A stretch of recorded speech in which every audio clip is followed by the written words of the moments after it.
Hello बच्चों, नमस्ते, नमस्कार। मैं Rupesh sir super top coaching centre Sitamarhi से आप लोग के लिए आज लेके आया हूँ कारक और विभक्ति चैप्टर।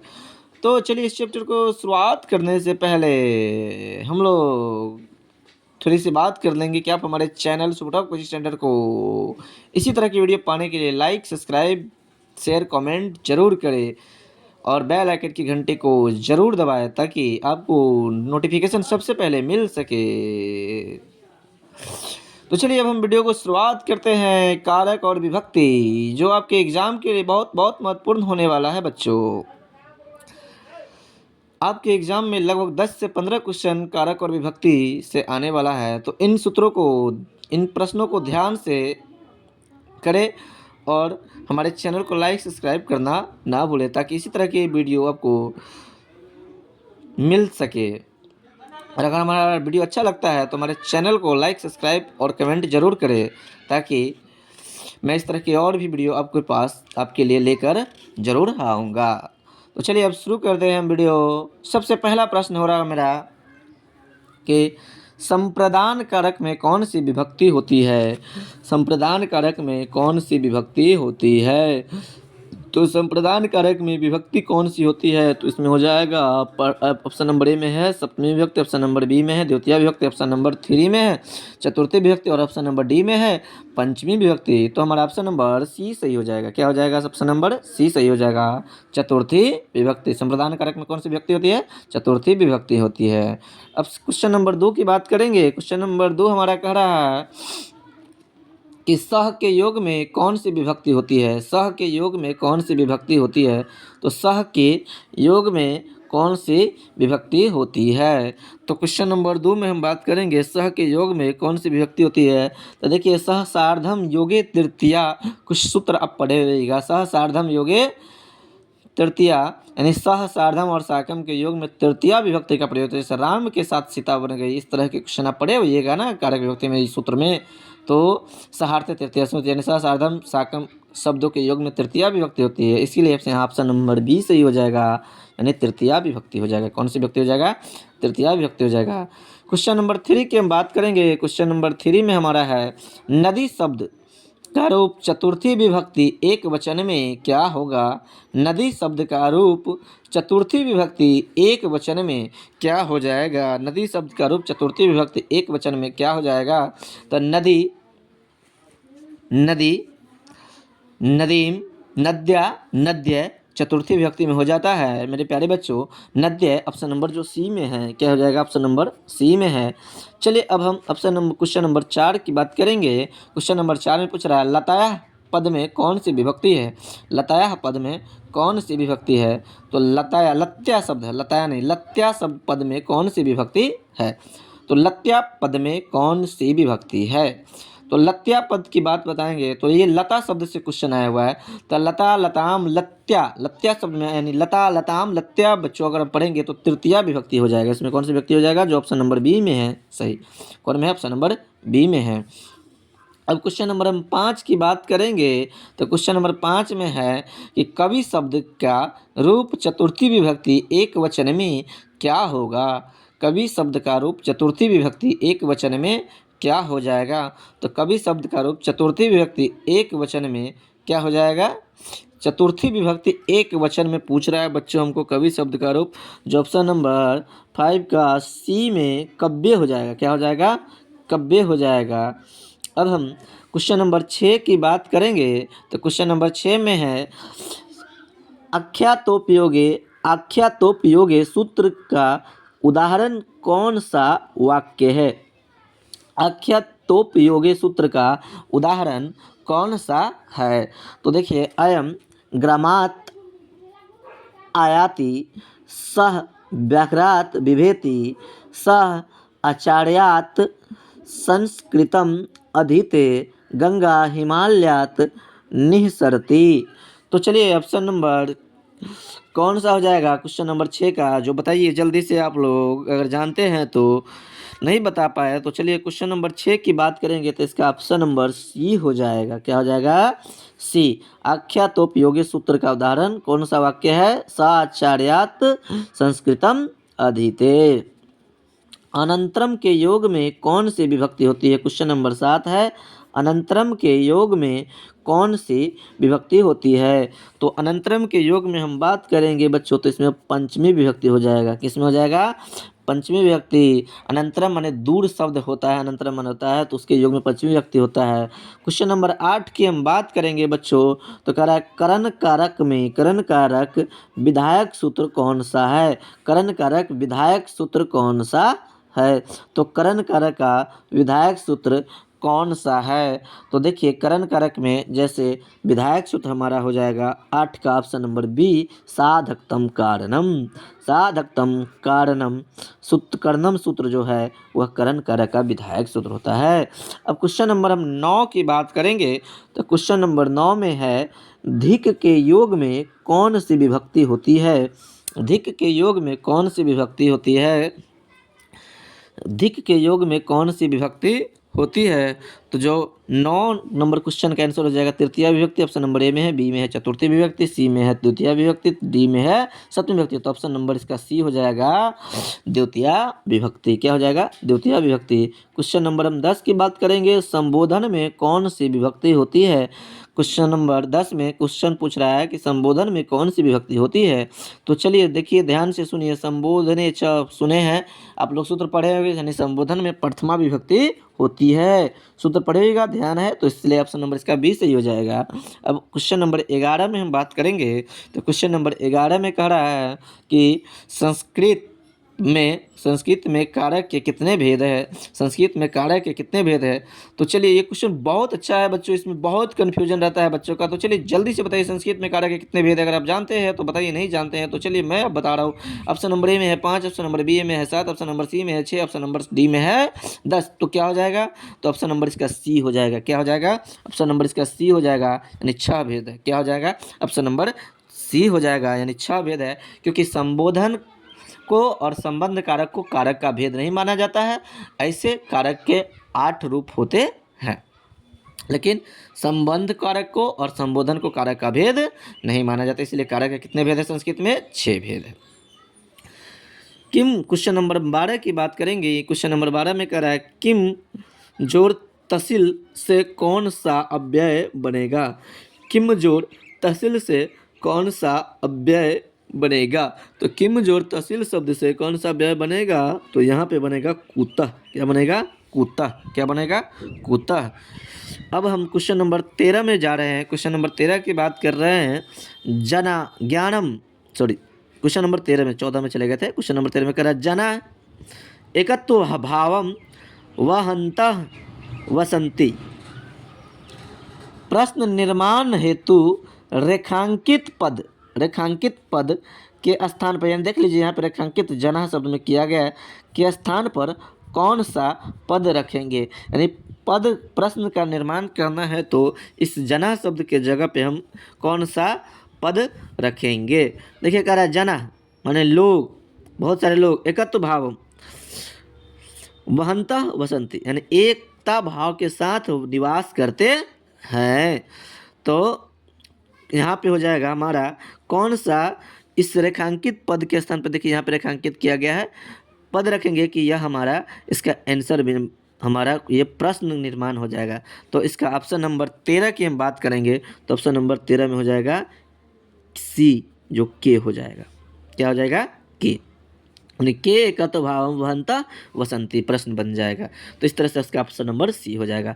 अब हम क्वेश्चन नंबर 14 की बात करेंगे। क्वेश्चन नंबर 14 में आएंगे बच्चों, तो कह रहा है ज्ञानम क्रियाम बिना भार, ज्ञानम क्रियाम बिना भार। इस वाक्य को प्रश्न बनाने के लिए रेखांकित पद के स्थान पर, यानी देख लीजिए यहाँ क्रियाम को रेखांकित किया गया, देख रहे हैं क्रियाम को रेखांकित पद के स्थान पर क्या होगा? तो रेखांकित पद के स्थान पर क्या होगा? तो क्वेश्चन नंबर 14 का ऑप्शन हो जाएगा काम। क्या हो जाएगा? डी। क्या हो जाएगा? डी, यानी कि ज्ञानम काम बिना भारा, यानी ज्ञान के बिना, ज्ञान किसके बिना? भार है। तो क्या हो जाएगा? काम के बिना भार है।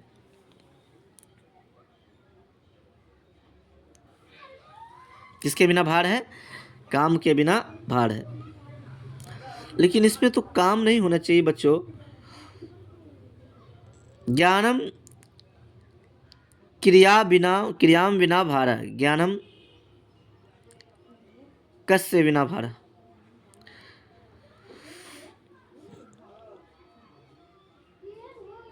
चलिए ठीक है, ऑप्शन नंबर यहाँ डी ए सही होगा। चलिए 15 क्वेश्चन नंबर 15 की हम बात करेंगे। तो क्वेश्चन नंबर 15 में कह रहा है गच्छेयु पद में कौन सी धातु है। देखिए यहाँ धातु पूछ दिया है। गच्छेयु पद में कौन सी धातु है। तो देखिए गम धातु हो जाएगा। आप लोग को हम बताए थे कि गम धातु का रूप गच से चलता है, लेकिन मूल धातु उसका होता है गम। यहाँ धातु पूछ दिया, तो इसलिए ऑप्शन नंबर सी हो जाएगा 15 का। अब हम क्वेश्चन नंबर 16 की बात करेंगे। क्वेश्चन नंबर 16 में हमारा क्वेश्चन नंबर 16 जो है वह कह रहा है पा जोड़ तुमुन से कौन सा अव्यय बना है। पा जोड़ तुमुन से कौन सा अव्यय बना है। तो पा जोड़ तुमुन से हमारा पातुम अव्यय बनेगा। क्या बनेगा? पातुम बनेगा। अब क्वेश्चन नंबर हम 17 की बात कर रहे हैं। तो 17 की बात करेंगे। क्वेश्चन नंबर 17 में जब हम आएंगे, क्वेश्चन नंबर 17 की हम बात जब करेंगे बच्चों, तो क्वेश्चन नंबर 17 में हमारा हो जाता है यहाँ पे कि डॉट डॉट डॉट परीक्षायाम अहम प्रथमम स्थानम प्राप्तवान। रिक्त स्थान की पूर्ति उचित विकल्प के साथ करें। तो यहाँ डॉट डॉट में क्या भराएगा, तो देखिए ध्यान से क्या कह रहा है। यहाँ पे 17 नंबर का हो जाएगा आपका ऑप्शन नंबर सी, वार्षिकयाम परीक्षायाम अहम प्रथम स्थानम प्राप्तवान। वार्षिकी नहीं होता, वार्षिका नहीं, तो वार्षिकयाम परीक्षायाम अहम प्रथम स्थानम प्राप्तवान, यानी ऑप्शन नंबर सी हमारा सही हो जाएगा। अब हम क्वेश्चन नंबर 18 की बात करेंगे। तो असमर्थी पद में कौन सी धातु है। असमर्थी पद में कौन सी धातु है। क्वेश्चन नंबर 18 पूछ रहा है असमर्थी शब्द में कौन सी धातु है। तो क्वेश्चन नंबर 18 का आंसर हो जाएगा आपका अस्मरी धातु, कुछ जो ऑप्शन नंबर ए में सही है। इसमें है ऑप्शन नंबर ए में सही है। चलिए अब हम क्वेश्चन 18 क्वेश्चन हो गया इसमें। अब हम 19वां क्वेश्चन की ओर चल रहे हैं। तो चलिए ध्यान से देखिएगा, क्वेश्चन नंबर 19 की तरफ हम आ रहे हैं। क्वेश्चन नंबर 19 की हम बात करेंगे बच्चों। तो सबसे पहला बात क्वेश्चन नंबर 19 में हमारा आ जाएगा। क्वेश्चन नंबर 19 की हम जब बात करेंगे तो क्वेश्चन नंबर 19 में हमारा आ जाएगा, कह रहा है सार्वधाम अव्यय के योग में कौन सी विभक्ति होती है। सार्वधाम अव्यय के योग में कौन सी विभक्ति होती है। सार्वधाम अव्यय के योग में कौन सी विभक्ति है। सह सार्वधाम साकम योगे तृतीया, इसीलिए यहाँ पे ऑप्शन नंबर क्या हो जाएगा, सी हो जाएगा। क्या हो जाएगा? ऑप्शन नंबर सी हो जाएगा। क्या हो जाएगा? ऑप्शन नंबर सी हो जाएगा। अब हम क्वेश्चन नंबर 20 की बात करेंगे बच्चों। तो क्वेश्चन नंबर 20 में जब हम जाएंगे तो यहाँ कह रहा है वने वस्ती सी है। इस वाक्य में सप्तमी विभक्ति किस सूत्र से हुई है। यानी वने वस्ती सिंह, यानी वन में सिंह रहता है। इस वाक्य में सप्तमी विभक्ति किस सूत्र से, यानी सूत्र का नाम लेकर, कारक विभक्ति में जो सूत्र पढ़ते हैं ना, उसी सूत्र का नाम हमसे क्वेश्चन पूछ रहा है बच्चे। तो सप्त मैधिकरणे सूत्र है यस्य च भावेन भावन लक्षणम, ऑप्शन नंबर बी में ये सूत्र से है कि ऑप्शन नंबर सी में है अभिनिविश्च सूत्र से है कि यतश्च निर्धानम सूत्र से है। बताइए हमको। तो इसका ऑप्शन नंबर सी हो जाएगा, क्योंकि सप्तमी व्यक्ति पूछ रहा है तो सप्तमैधिकरणे सूत्र हो जाएगा, जो ऑप्शन नंबर ए में सही है। जो किसमें है? ऑप्शन नंबर ए में सही है। अब सब 21 नंबर क्वेश्चन की हम बात करेंगे बच्चों। तो 21 नंबर में कह रहा है कि कर्म कारक में कौन सी विभक्ति होती है। तो आइए बच्चों हम कर्म कारक की बात करेंगे। तो सभी लोग जानते हैं कि कर्ता ने कर्म को कर्म कारक में कौन सी विभक्ति हो जाता है, द्वितीय विभक्ति हो जाता है। कौन सी विभक्ति होता है? द्वितीय विभक्ति होता है। अब क्वेश्चन नंबर 22 की बात करेंगे। क्वेश्चन नंबर 22 में कह रहा है सुवध मुल्ला पादपा निपतंती। सुवध मुल्ला पादपा निपतंती रेखांकित पद का प्रश्न निर्माण निम्न में कौन सा है। देख लीजिए यहाँ पादपा को रेखांकित किया गया है। तो इसी पादपा में हम प्रश्न निर्माण के लिए कौन सा पद का यूज करेंगे। तो क्वेश्चन नंबर 22 का हमें ऑप्शन क्या हो जाएगा, जल्दी जल्दी बताइए आप लोग। क्वेश्चन नंबर 22 में हम चलेंगे का होगा कि कानी होगा कि के होगा कि कति होगा, तो यहाँ ऑप्शन नंबर हो जाएगा के, यानी कि सुबद मुल्ला के निपतंते, तो पादपा निपतंते। अब हम क्वेश्चन नंबर 23 की बात करेंगे, तो संबोधने च सूत्र से प्रथमा विभक्ति किस वाक्य में है, यानी कि संबोधने च सूत्र हम प्रथमा विभक्ति में पढ़े हुए कर्ता कारक में सूत्र होता है संबोधने च, उससे कह रहा है संबोधने च सूत्र से प्रथमा विभक्ति किस कार्य में है। जैसे ऑप्शन नंबर ए में है अहम तंडुलान ओदनम पचामी, ऑप्शन नंबर बी में है विप्रेन वेद पठ्यते, ऑप्शन नंबर सी में सा माम आकारयति, और ऑप्शन नंबर डी में हे मोहना पुस्तकम पठा, यानी ऑप्शन नंबर जो डी है देख रहे हैं संबोधन हो गया, इस सूत्र में हमारा हो गया प्रथमा विभक्ति हो जाएगा। अब हम क्वेश्चन नंबर 24 की बात करेंगे। क्वेश्चन नंबर 24 में क्या, तथा युक्तम तच्चा चानिप्सितम सूत्र का उदाहरण है, यानी तथा युक्तम चानिप्सितम सूत्र का उदाहरण कौन सा है। तो इस सूत्र की हम बात करेंगे तो इसका ऑप्शन नंबर ए में है तडागम सम्या वाटिका अस्ति, ऑप्शन नंबर बी की बात करेंगे तो स ग्रामम गच्छन त्रिनम अस्पृस्ति सह मासम व्याकरणम अधिते मुन्य ग्रामम अधिवस्ति। तो चलिए अब इसका 24 नंबर की हम बात करेंगे क्वेश्चन की, तो इसका ऑप्शन नंबर बी हो जाएगा सही।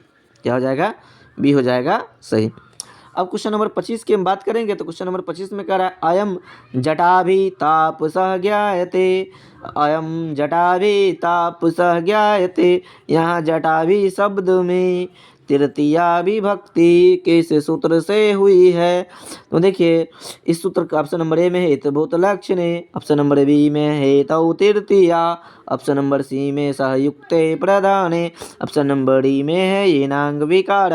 तो आप लोग पढ़े हुएगा कि हेतुभूत लक्षणे सूत्र पढ़े हुएगा, जिस लक्षण से कोई व्यक्ति या पहचाना जाता है ज्ञात होता है उसमें तृतीया विभक्ति होता है।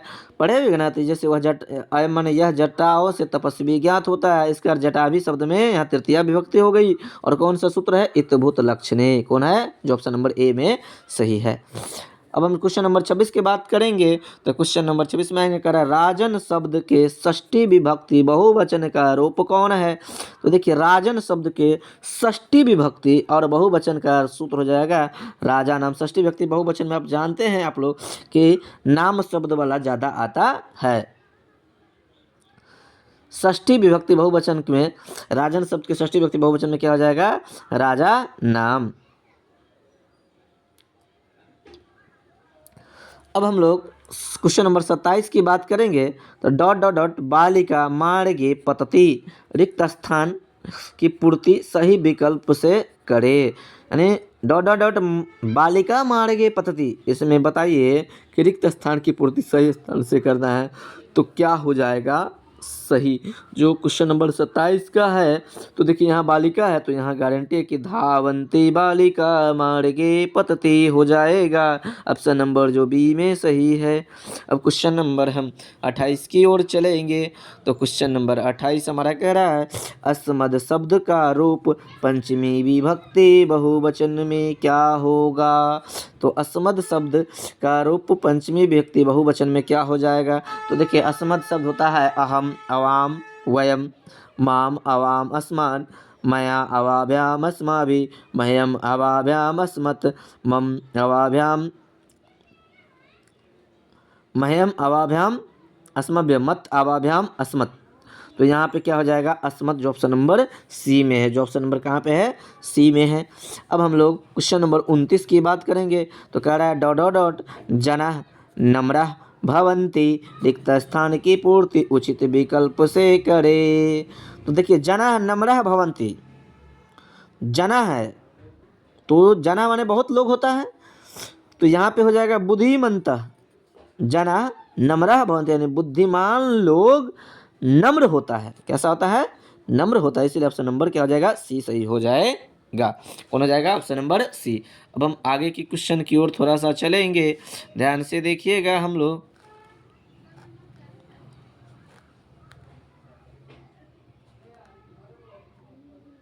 तो चलिए अब आगे के क्वेश्चन की ओर हम बढ़ेंगे। इस क्वेश्चन नंबर 30 में है, कह रहा है मृगः, क्या है, मृगः सिंहात बिभेति वाक्य के सिंहात पद में पंचमी विभक्ति किस सूत्र से हुई है। मृगः सिंहात बिभेति वाक्य के सिंहात पद में पंचमी विभक्ति किस सूत्र से हुई है। तो हम लोग आप लोगों को पढ़ाए थे, याद होगा, कारक विभक्ति में वित्राणाम भय हेतु एक सूत्र है, यानी भयार्थक और अक्षार्थक धातुओं के योग होने पर भयार्थक और अक्षार्थक शब्दों में कौन सा विभक्ति होती है, पंचमी विभक्ति होती है। जैसे सहसर्पात बिभेति, इस तरह का भी एग्जाम्पल आपको बताया, वह सांप से डरता है, इसलिए इसका ऑप्शन नंबर ए सही हो जाएगा, पित्रार्था नाम भय हेतु। अब क्वेश्चन नंबर 31 की बात करेंगे। रुच्यार्थाणाम विरेमाण सूत्र का उदाहरण कौन है। तो देखिए रुच्यार्थानाम विरेमाण सूत्र याद आ रहा है आप लोगों को, क्लास में जब पढ़ाए थे कि रुच धातु के योग में जो बच्चे को रोचते हैं, वैसे शब्द में हम लोग रुच्यार्थानाम विरेमाण सूत्र कौन सी विभक्ति होती है, तो बताइए। तो देखिए इसमें से कह रहा है कौन सा उदाहरण है उसका। तो देखिए रुचा बालकाय मोदकम रोचते, चतुर्थी विभक्ति होता है रुचार्थानाम विरेमाणा। तो चतुर्थ बालकाय मोदकम रोचते, यानी बच्चे को लड्डू अच्छा लगते हैं। मोदकम में क्या होता है, लड्डू। जो क्वेश्चन नंबर 31 में का ऑप्शन नंबर बी सही हो जाएगा। क्वेश्चन नंबर 31 का कौन हो जाएगा, ऑप्शन नंबर बी सही हो जाएगा। अब हम क्वेश्चन नंबर 32 की ओर चलेंगे। किसकी ओर चलेंगे, क्वेश्चन नंबर 32 में चलेंगे। श्यामः मोहनम अधिक क्रुधयति वाक्य में मोहनम पद की कर्म संज्ञा किस सूत्र से हुई है। यानी कि श्यामा मोहनम अति क्रुध्यति, वाक्य में मोहनम पद की कर्म की संज्ञा किस सूत्र से हुई है। तो चलिए इसमें हम बात करेंगे। ऑप्शन नंबर कर्तुरीप्सी ततम कर्म, ऑप्शन नंबर बी में क्रुद्ध द्रुहो रूप सृष्टियो कर्म। तो यही ऑप्शन नंबर हमारा कौन हो जाएगा, 32 का बी नंबर हो जाएगा। ऑप्शन क्वेश्चन नंबर 33 की बात करेंगे। तो क्वेश्चन नंबर 33 में कह रहा है प्रति के योग में कौन विभक्ति होती है। प्रति के योग में कौन विभक्ति होती है। तो क्वेश्चन नंबर 33 में हम जाएंगे तो प्रति शब्द के योग में तृतीया विभक्ति होती है। कौन सी, सॉरी द्वितीय विभक्ति होती है। कौन सी विभक्ति होती है, जो ऑप्शन नंबर ए में सही होगा। अब क्वेश्चन नंबर 34 है करण कारक में कौन सी विभक्ति होती है। तो करण कारक में कौन सी विभक्ति होती है। तो आप सभी लोग जानते हैं कर्ता ने कर्म को करण से, यानी तृतीया विभक्ति होती है। क्या में विभक्ति होती है, तृतीया, जो ऑप्शन नंबर ए में सही है। अब क्वेश्चन नंबर हम 35 की बात करेंगे। क्वेश्चन नंबर 35 कह रहा है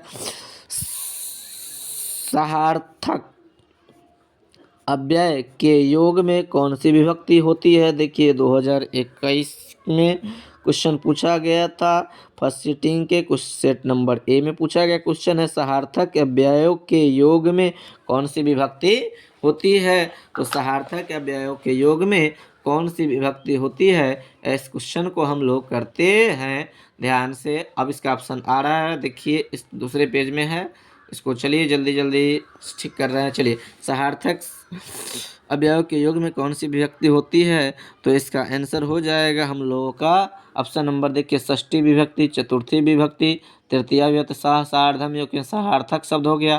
तो इसमें कौन हो जाएगा, ऑप्शन नंबर सी हो जाएगा, तृतीया विभक्ति हो जाएगा। क्या में विभक्ति हो जाएगा, तृतीया विभक्ति हो जाएगा।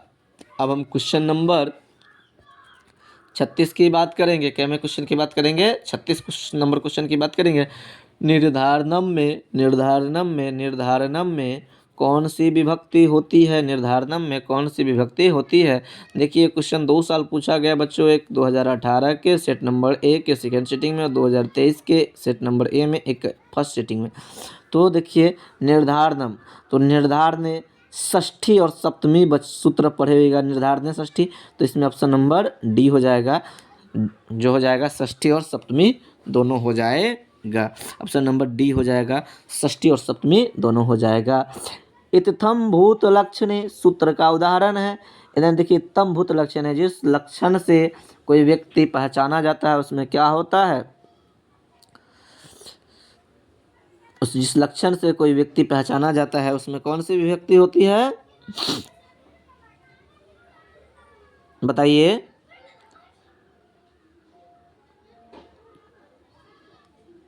जिस लक्षण से कोई व्यक्ति पहचाना, उत्तम भूत लक्षण है, ये इसमें कौन सी विभक्ति होती है, तृतीया विभक्ति होती है। आप लोग को नहीं याद है तो इसमें हो जाएगा, अब इसका ऑप्शन नंबर 20 सही हो जाएगा। अयम जटा भी ताप सह ज्ञाते, यह जटाओं से तपस्वी ज्ञात होता है। अब क्वेश्चन नंबर 38 की हम बात करेंगे बच्चों, तो हो जाएगा मंदम मंदम नुदती पवना, वाक्य में मंदम मंदम पद में तृतीया विभक्ति किस सूत्र से हुई है।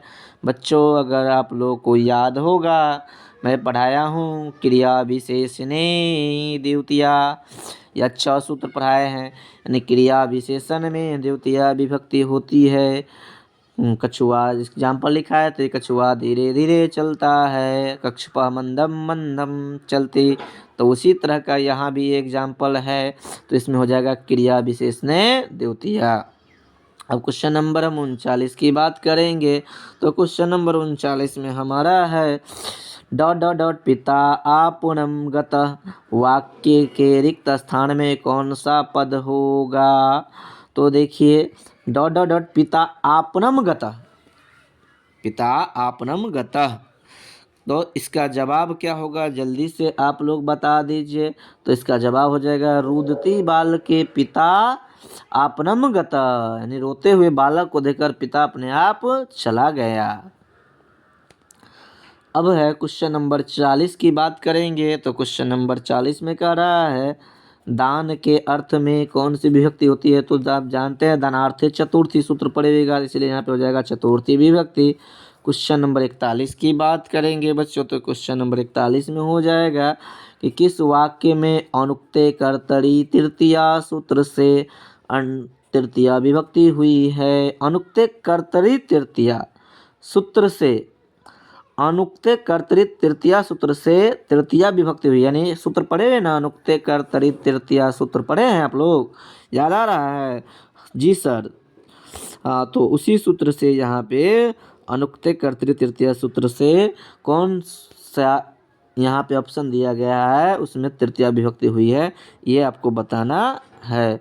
तो देखिए मोहनेन पत्रम लिख्यते, यहाँ पे ऑप्शन नंबर ए सही हो जाएगा। देखिए अब क्वेश्चन नंबर 42 की बात करेंगे, तो कह रहा है क्रिया के साथ किसका साक्षात संबंध होता है। बताइए समास का कि कारक का कि संज्ञा का विशेषण, तो इसका हो जाएगा कारक का। क्रिया के साथ साक्षात या प्रत्यक्ष संबंध होता है, उसी को ना कारक कहते हैं जी, याद है आप लोग को पढ़ाए थे। अब क्वेश्चन नंबर 43 की बात करेंगे, ये नांग विकार सूत्र में कौन सी विभक्ति का योग होता है। तो देखिए एनांग विकार शब्द में हम बात करेंगे, सूत्र में कौन सी बताइए, एनांग विकार जिस अंग से कोई विकार होता है उसमें कौन सी विभक्ति होती है, तृतीया विभक्ति होती है। सपादेन खज्जा, याद है वह पैर से लंगड़ा है। अब हम लोग 43 के बाद क्वेश्चन नंबर 44 में चलेंगे। क्वेश्चन नंबर 44 में कह रहा है रामेन सह सीता अपि वनम गतवती, यानी राम के साथ सीता भी वन गई। वाक्य में कौन सा सूत्र है। तो देखिए सहार्थे तृतीया सूत्र पढ़े हुएगा आप लोग, तो सहार्थे से सह सार्धम साकम योग शब्दों के योग में तृतीया विभक्ति होती है, इसलिए सहार्थे तृतीया सूत्र से यहाँ पे ऑप्शन नंबर ए सही हो जाएगा। अब क्वेश्चन नंबर 45 की बातें करेंगे, पिता पुत्रेन सह ग्रामम गच्छति, यानी पिता पुत्र के साथ ग्राम जाता है। इस वाक्य में पुत्रेन पद में किस सूत्र से तृतीया विभक्ति हुई। देखिए ऊपरी वाला क्वेश्चन है सहयुक्त प्रधान है, याद है, यानी संयुक्त सह सार्धम साकम शब्दों के युग में तृतीया विभक्ति होती है। तो यहाँ पे पुत्रेन में तृतीया विभक्ति, लेकिन किस युग से, सहयुक्त प्रधान है, इसी को सहार्थे तृतीया भी कहते हैं। अब क्वेश्चन नंबर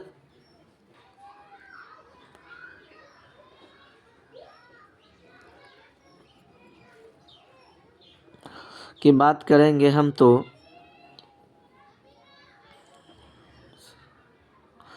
क्वेश्चन नंबर 46 की बात करेंगे तो उक्ते कर्मणि प्रथमा सूत्र का उदाहरण कौन सा है?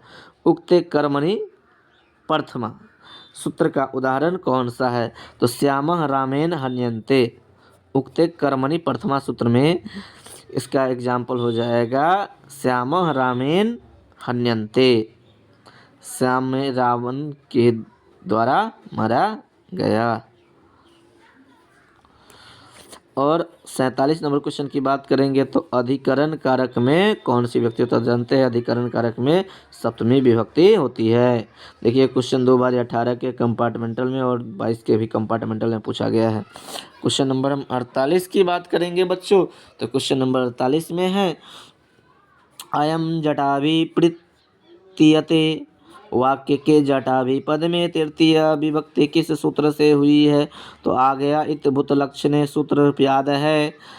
49 नंबर अगर हम क्वेश्चन की बात करेंगे बच्चों, अब मात्र 2 क्वेश्चन बच गया है इसमें से। 49 नंबर हम क्वेश्चन की बात करेंगे तो देखिए ध्यान से, क्वेश्चन नंबर 49 की बात करेंगे तो आ जाएगा भुवः प्रभवः सूत्र का उदाहरण है। भुवः प्रभवः सूत्र का उदाहरण है। तो देखिए भुवः प्रभवः सूत्र का उदाहरण है तो इसका क्वेश्चन नंबर हो जाएगा आपका सही ऑप्शन इसका हो जाएगा डी। क्या हो जाएगा? 49 नंबर का नहीं, ए हो जाएगा। क्या हो जाएगा? ए, डी नहीं हो जाएगा। ये तारा पादास यहाँ हो जाएगा हिमालयात गंगा प्रभावती, यानी प्रभाव भुवः प्रभाव सूत्र में आता है हिमालयात गंगा प्रभावती, यानी पंचमी विभक्ति लगता है। और क्वेश्चन नंबर 50 की बात करेंगे तो क्वेश्चन नंबर 50 में कह रहा है रुच धातु के योग में जिससे कोई वस्तु प्रिय लगे उसके लिए चतुर्थी विभक्ति किस सूत्र से होती है? रुचार्थानाम प्रियमाण।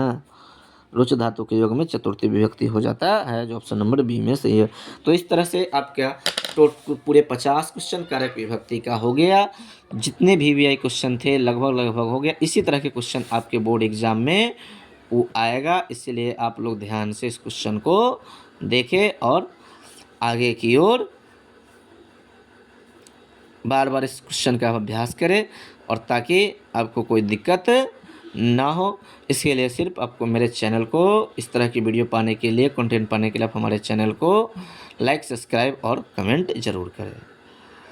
इस तरह के वीडियो का पाने के लिए, इस तरह टॉपिक बाय टॉपिक वीडियो पाने के लिए हमारे चैनल को लाइक करना होगा, सब्सक्राइब करना होगा और कमेंट करना पड़ेगा और शेयर करना पड़ेगा। साथ ही बेल आइकन की घंटी को भी दबाना पड़ेगा ताकि आपको वीडियो का नोटिफिकेशन आते ही मिल जाए। तो चलिए अब अपनी टॉप वीडियो को यहीं पे समाप्त करते हैं। धन्यवाद।